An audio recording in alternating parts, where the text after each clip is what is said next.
Mana-mana orang beriman, atas apa sebab pun dia tak boleh dibakar. Kalau doktor kata ni penyakit dia merebak, tapi kita kena bakar, tak boleh. Kerana orang beriman ada nilai yang tinggi, yang besar. Tapi bila mana orang kafir pula mati misalnya, dia orang nak bakar, macam mana? Tuan-tuan, kalau pemerintah itu ada kuasa menghalang, pemerintah kena halang. Kalau pemerintah tu ada kuasa, dia kena halang, dia tak boleh biarkan. Sebab sebenarnya dalam agama yang bakar mayat ni, bukan secara mutlak mereka membenarkan bakar. Bukan secara mutlak. Bahkan mereka, tuan-tuan sekalian, bila mana pemerintah tu kuat, boleh menghalang beberapa ritual agama mereka. Tapi bila pemerintah tu longgar, mereka cuba buat semua bentuk ritual. Tuan-tuan, ritual memecahkan kelapa atas jalan, kalau pemerintah kuat, mereka tak boleh buat. Sebab tu dekat Singapura tak boleh buat, sebab pemerintah dia kuat. Orang sama Hindu juga. Kita boleh buat sebab kita tak kuat, tak kuat mengekang. Sebab itu sebenarnya bukanlah ritual wajib untuk mereka buat. Tapi bila mereka lihat pemerintah tu lemah, mereka makin menonjolkan ritual. Akhirnya ada belaka berarak lah, ronda lah, ada belaka. Walau benda tu kalau tak ada, tak beri mudarat apa-apa, tapi mereka mula meminta sebab kita lemah. Daripada tak cuti jadi cuti, daripada sekian mereka makin minta. Akhirnya kita lihat macam mereka cuba menonjolkan 100% agama mereka. Kita pula tertutup. Azan tak boleh kuat, ngaji tak boleh kuat, kuliah tak boleh kuat, kita pula tertutup sebab kita beri muka. Dalam negara Islam, kalau kita tengok misalnya apa yang disebut sebagai syurut al-Umariyah, syarat Umar Al-Khattab, pada waktu ni tuan-tuan, paling banyak negara bukan Islam bernaung di bawah negara Islam zaman Umar Al-Khattab. Maka Umar buat satu perjanjian namanya syurut Umariyah, syarat Umar. Ini tercatat dalam kitab Ahkam Ahli Zimmah oleh Ibn Qayyim Al-Jawziyah. Dalam syarat tersebut, orang Kristian dilarang membunyikan loceng ketika mana orang Islam bang. Tak dibenarkan. Sebab mereka sebenarnya tidak ada waktu khas untuk bunyikan loceng. Tapi bila kita lemah, mereka cuba bunyikan loceng waktu kita azan. Dan mereka cuba bunyikan loceng sebanyak waktu, walau mereka tidak perlu benda tu.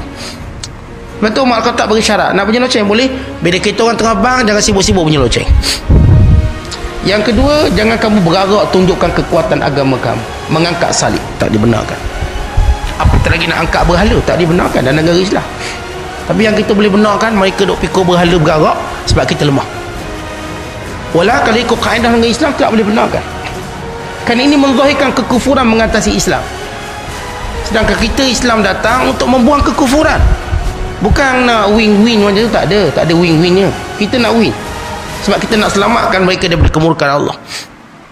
Tapi kita dah jadikan agama ni itu milik individu, tak payah usik. Maka ini perkara paling bahaya, kita mengundang musibah Allah.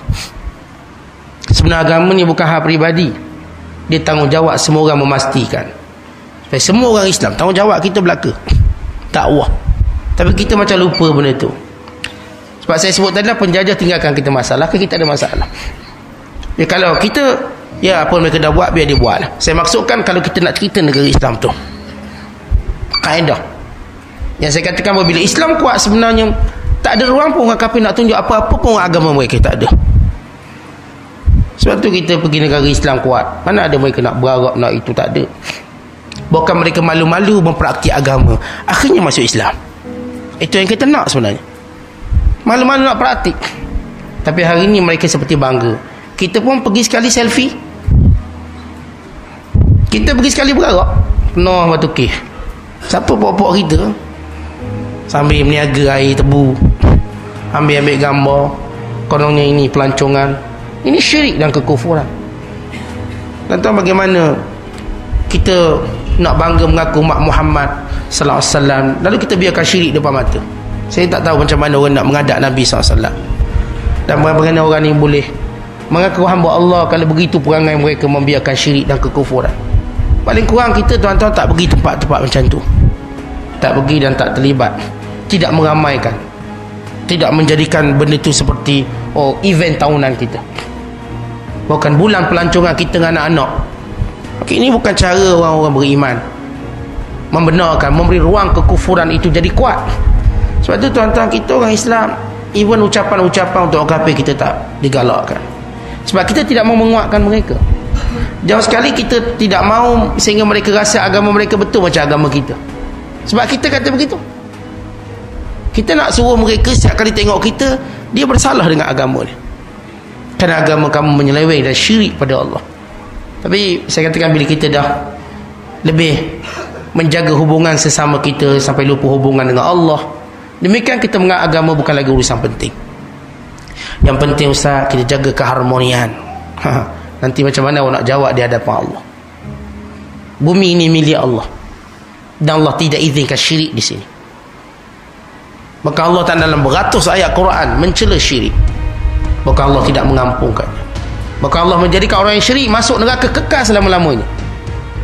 Tak ada ruang untuk keluar, tak ada ruang. Tidak diringankan. Apatah lagi nak keluar, ringan pun tak boleh. Tuan-tuan, kalau begitu Allah murka. Kenapa kita di sini redha dan suka? Maka ada suatu benda yang tak kena.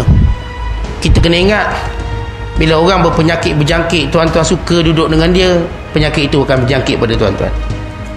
Sebab itu kita kalau dengar je penyakit berjangkit, kita akan menjauhkan diri. Kalaupun kita dekat dengan kawalan pakaian tertentu. Ini prinsip akidah. Jangan sesekali hilang daripada prinsip kita atau manhaj kehidupan kita. Wallahu a'lam bishawab. Assalamualaikum warahmatullahi wabarakatuh.